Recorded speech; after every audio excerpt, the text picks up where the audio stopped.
Assalamualaikum warahmatullahi wabarakatuh. Kami dari kelompok 12 yang beranggotakan Vina Aulia Fitrian dan Zuhrin Rahmawati. Di sini saya akan menjelaskan tentang ide usaha dalam lembaga pendidikan.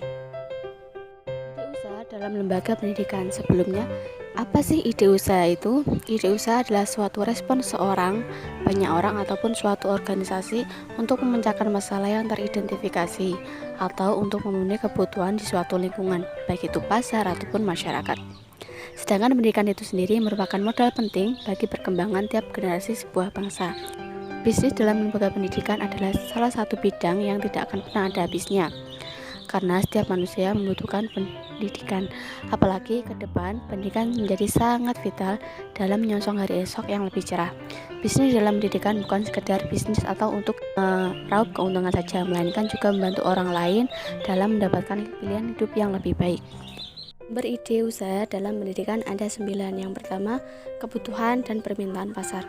Kejelian seorang melihat kebutuhan dan permintaan pasar merupakan peluang untuk memulai bisnis. Ide bisnis yang berdasarkan kebutuhan dan permintaan pasar akan menjadikan usaha tersebut dibutuhkan oleh banyak konsumen, dan juga produk yang dihasilkan akan dengan mudah terjual. Yang kedua, keahlian dan keterampilan. Seseorang yang mempunyai keahlian dan keterampilan di bidangnya, maka dapat dengan mudah menjalankan usahanya. Yang ketiga, hobi atau minat. Bisnis yang didasarkan pada hobi akan menjadikan seorang betah pada bisnis tersebut dan menjadikan seorang fokus pada bisnis yang dijalankan. Oleh karena itu, minat dan hobi cukup efektif untuk membangun keyakinan dan motivasi yang kuat untuk seorang individu. Seorang tidak merasa terbebani bila melakukan kegiatan yang ia sukai, terutama yang berkaitan dengan minat atau hobinya. Yang keempat, kreativitas. Kreativitas seseorang dalam menciptakan produk yang unik dan bermanfaat bagi orang banyak merupakan sumber ide bisnis. Dengan kreativitas, produk yang dihasilkan akan memiliki daya tarik tersendiri bagi kebanyakan konsumen. Kelima, bisnis dimulai dari ATM, yaitu amati, tiru, dan modifikasi. Merupakan kegiatan yang paling mudah dan sangat cepat untuk dilaksanakan karena tidak memerlukan sesuatu yang baru yang membutuhkan riset dan persiapan yang khusus. Yang keenam, nasihat atau saran.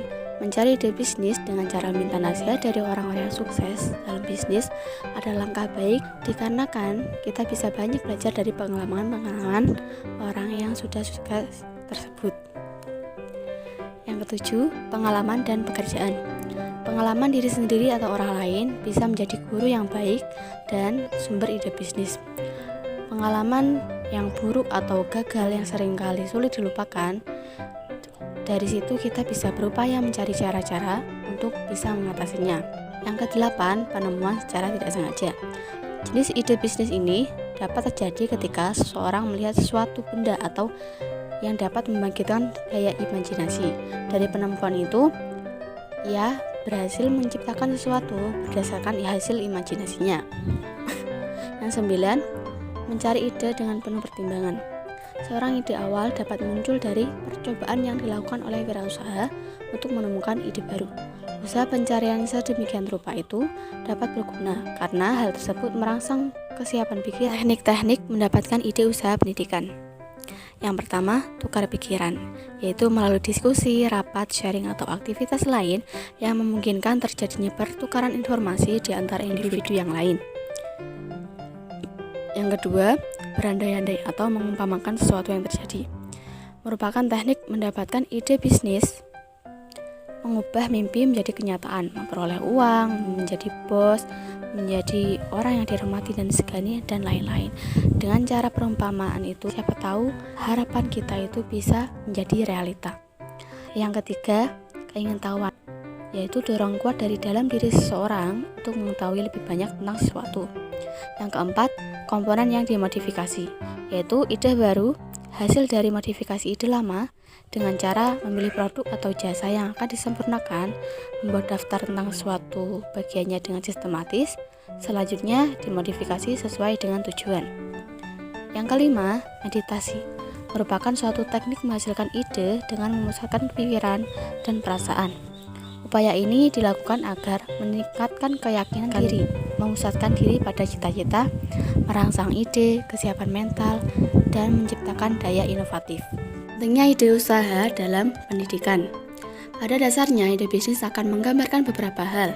Ide bisnis dapat menentukan apa jenis bisnis Anda, siapa targetnya, bagaimana cara menjual produk, lalu strategi pemasaran, dan lain-lain. Untuk itu, perlu dilakukan identifikasi serta evaluasi semua risiko yang mungkin timbul dari terciptanya peluang usaha tersebut. Hal itu dapat dimulai dengan menggunakan strategi yang proaktif guna mengurangi kemungkinan timbulnya risiko. Penciptaan suatu ide bisnis merupakan salah satu faktor penting dalam memulai sebuah bisnis. Dengan telah adanya berbagai macam ide bisnis, para wirausaha dapat mampu bersaing dengan bisnis barunya. Mengembangkan ide usaha. Sudah jelas bahwa tidak ada bisnis besar tanpa ide. Berikut ini ada beberapa hal yang dapat mengembangkan ide atau gagasan ke arah yang benar. Yang pertama, menentukan sumber ide bisnis. Sumber ide bisnis dari dalam diri sendiri, diberitahu orang lain, hasil tukar pikiran, diskusi dengan teman, atau ingin meniru ide bisnis dari sebuah bisnis yang sudah berjalan. Yang kedua, menentukan ide bisnis yang bagus. Ide bisnis ditemukan melalui pemikiran yang positif dan kreatif. Ide bisnis ini bisa datang dari berbagai sumber yang berbeda. Yang ketiga, daftar ide bisnis. Tulislah semua ide yang timbul dalam pikiran sebelum benar-benar memulai bisnis. Daftar ide ini yang nantinya dijadikan pembanding antara ide yang satu dan ide yang lainnya agar benar-benar menghasilkan satu ide yang kreatif dan inovatif. Yang keempat, persaingan dengan produksi asing. Biasanya seorang konsumen membutuhkan produk yang bukan hanya murah tetapi kualitasnya juga bagus. Oleh karena itu, jika produk tidak sesuai dengan kebutuhan pasar, maka produk kita kalah bersaing dengan produk orang lain yang secara kualitas dan kuantitas lebih baik dari produk kita. Yang kelima, penelitian dan analisis ide. Sebelum kita bergerak dan memulai menjalankan bisnis, ada harusnya gagasan itu diteliti dari berbagai perspektif. Pertama, pikirkan calon pelanggan. Pertimbangkan tidak hanya orang-orang yang akan berinteraksi langsung dengannya, tapi juga hal yang mungkin berperan dalam bagaimana produk ini berada di pasaran. Menetapkan jenis usaha yang sesuai lembaga pendidikan. Sebelum membuat rencana usaha pendidikan, sebaiknya kita melakukan survei lapangan terlebih dahulu untuk mengetahui tren jenis pendidikan apa saja yang bisa berkembang untuk kedepannya. Apakah itu pendidikan untuk tingkat dasar, menengah, pendidikan kejurusan, ataupun kursus-kursus keterampilan yang diperlukan untuk mengisi lapangan kerja. Setelah melakukan survei, maka selanjutnya adalah tinggal menyusun pilihan-pilihan jenis usaha pendidikan yang dilakukan berdasarkan pada 3 hal, yaitu pertama, potensi pasar yang sudah dimiliki, baik itu modal, pendidikan, jaringan kerja, koneksi, pengalaman, tempat usaha, dan lain-lain. Yang kedua, kita harus mempertimbangkan peluang bisnis kita. Yang ketiga, mangsa pasar yang dipilih. Kita harus bisa memilih sasaran pasar kita untuk bisnis yang kita jalankan. Dalam menetapkan jenis usaha yang sesuai dengan lembaga pendidikan, ada beberapa yang harus diperhatikan agar usaha kita dilirik banyak orang atau konsumen. Di antaranya, yang pertama, menciptakan sebuah produk, barang atau jasa yang berbeda dengan yang lain. Dalam menciptakan produk baru dan berbeda, langkah yang harus dilakukan seorang wirausaha yaitu benar-benar mengetahui perilaku konsumen di pasar dengan cara memperhatikan permintaan pasar dan jasa, waktu penyerahan dan waktu permintaan barang atau jasa. Dengan cara tersebut, wirausaha dapat menciptakan produk unggul yang dapat memberikan nilai pada konsumen. Yang kedua, mengamati pintu peluang. Dalam hal ini, wirausaha perlu mengamati potensi-potensi yang dimiliki pesaing, yaitu kekuatan dan kelemahan yang dimiliki pesaing. Beberapa keadaan yang dapat menciptakan peluang yakni produk baru harus segera dipasarkan dalam jangka waktu yang singkat, kerugian teknik harus rendah, dan pesaing tidak mempunyai strategi pemasaran yang optimal. Analisis produk dan proses produksi secara mendalam. Analisis ini diperlukan untuk menjamin apakah jumlah dan kualitas produk yang dihasilkan memadai atau tidak.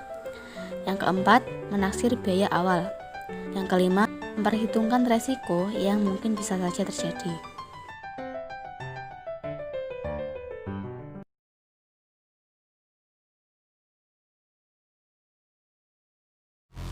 Bagi Anda yang berminat untuk mulai membuka usaha bisnis sendiri, terutama bergerak di bidang pendidikan, Anda mungkin masih mencari ide yang tepat dan spesifik serta sesuai dengan modal yang Anda miliki. Ketahuilah, bisnis di bidang pendidikan sesungguhnya tak hanya modal lembaga bimbingan belajar, meskipun memang bisnis tersebut merupakan salah satu bisnis yang kini sedang naik daun. Ingin tahu bisnis di bidang pendidikan apa saja yang bisa Anda bangun? Mari kita simak ulasan singkatnya berikut ini.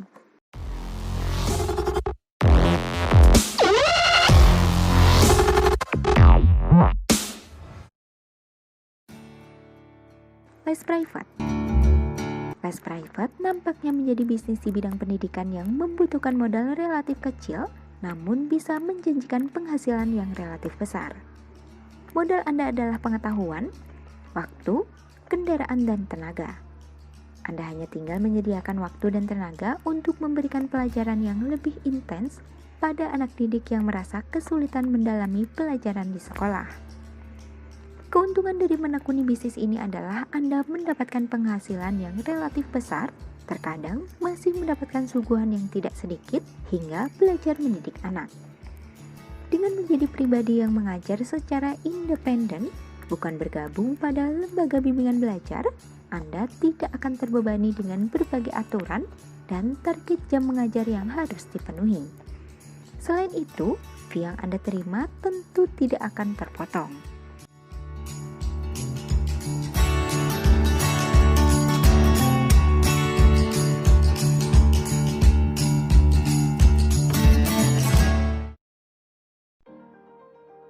Les baca tulis hitung atau kalistung. Tingkat mobilitas masyarakat modern yang relatif tinggi terkadang harus membuat mereka meninggalkan anak demi bekerja dan mengumpulkan pundi-pundi rupiah. Akibatnya sudah bisa ditebak. Anak menjadi hanya memiliki sedikit waktu dengan orang tua dan kesempatan untuk belajar menjadi lebih sedikit. Maka dari itu, tak heran banyak orang tua yang akhirnya melimpahkan tanggung jawab dalam mengajar dan mendidik anak kepada orang lain dalam beberapa kebutuhan, salah satunya adalah mengajarkan anak untuk membaca, menulis, dan menghitung. Bisnis ini bisa Anda tekuni terutama Anda yang memang menyukai dan sabar terhadap anak.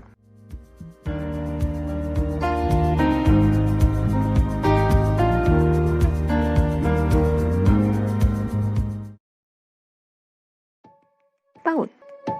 PAUD merupakan singkatan dari pendidikan anak usia dini.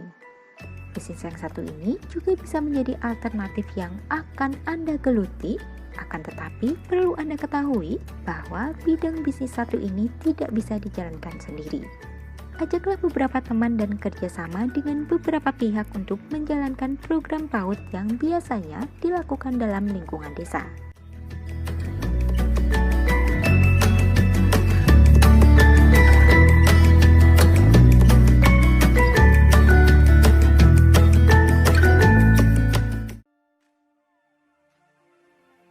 Kursus bahasa asing.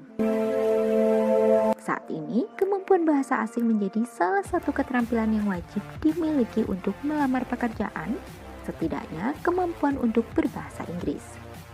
Jika Anda memiliki pengetahuan dan kemampuan untuk mengajar bahasa asing, jangan ragu untuk menjadikan hal tersebut sebagai bisnis Anda. Ajaklah beberapa rekan yang memiliki keterampilan serupa untuk turut berpartisipasi sebagai tenaga pengajar. Kemungkinan bisnis ini berjalan dan bertahan relatif besar mengingat kebutuhan masyarakat akan pengajaran dan pendidikan bahasa asing semakin meningkat.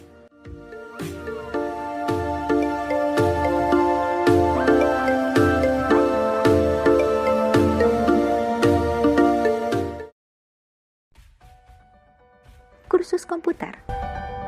Selain mampu berkomunikasi dalam bahasa asing, kemampuan dan keterampilan lain yang tak kalah penting untuk melamar pekerjaan dalam sebuah perusahaan adalah keterampilan menggunakan komputer beserta software di dalamnya. Anda yang merasa mampu dan menguasai ilmu komputer, boleh saja mendirikan sebuah bisnis yang berkecimpung dalam pendidikan komputer. Targetnya bisa saja Anda sekolah maupun orang dewasa yang memiliki kebutuhan khusus untuk bisa mengoperasikan komputer dan software.